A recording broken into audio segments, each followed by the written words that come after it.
শক্তিশালী একজন নবী ছিল। উনি মালাকুল মাউতকে বলেছিলেন, মালাকুল মাউত আমার মৃত্যুর সুয়াইয়া সামান্য কিছু আগে আমারে বইলো, আমার একটা কাজ আছে। মালাকুল মাউত মৃত্যুর কিছু সময় আগে এসে বলল, সুলাইমান টাইম ইজ আপ, সময় শেষ, অল্প কিছু সময় বাকি, কি করবেন করেন। সাইয়েদনা সুলাইমান জিনদেরকে ডাকলো, ও জিনেরা, বিশাল একটা প্রজেক্ট আছে, প্রজেক্টে কাজ শুরু করো।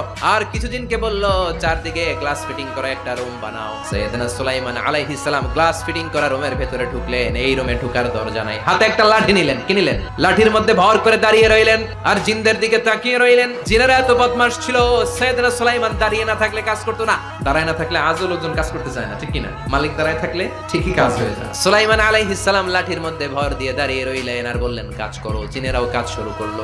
ওদিকে মালাকুল মাউত এসে বলে, ও সুলাইমান সময় তো শেষ। সুলাইমান বলে, সমস্যা নাই, রূহ কবজ করো। উনি লাঠির মধ্যে ভর দিয়ে দাঁড়িয়ে রইলেন। গ্লাস ফিটিং করা রুমের ভিতরে কোরআন সাক্ষী, মালাকুল মাউত ওইভাবে লাঠিতে ভর দেওয়া অবস্থায়, দাঁড়ানো অবস্থায় সাইয়েদনা সুলাইমান আলাইহিস সালামের রূহ কবজ করে নিলেন। উনি এমন ভাবে দাঁড়িয়েছেন, রূহ চলে গেল, লাশ হয়ে দাঁড়িয়ে রইলেন। লাঠির মধ্যে দাঁড়িয়ে আছেন, জমিনের মধ্যে লুটিয়ে পড়ে নাই। সুবহানাল্লাহ। জিনগুলো দূর থেকে ভাবলো বস তো দাঁড়ায় আছে। জিনেরা মনে করছে বস দাঁড়ায় আছে, কাজ করতে হবে। করতে করতে পুরো প্রজেক্টের কাজ শেষ। ইন দ্য মিন টাইম ঝিঝি পোকা, উই পোকা, যেই পোকা কাঠ খেয়ে ফেলে, এই কাঠ খাওয়ার পোকা সুলাইমান আলাইহিস সালাম লাঠির ভেতরে ঢুকে লাঠিও খেয়ে ফেলেছে। সাইয়েদনা সুলাইমান আলাইহিস সালাম ধপাস করে জমিনে পড়েছে। আর জিনেরা কয়, হায় হায়, খালি খালি কাম করছে এতদিন। সুবহানাল্লাহ কইবেন না?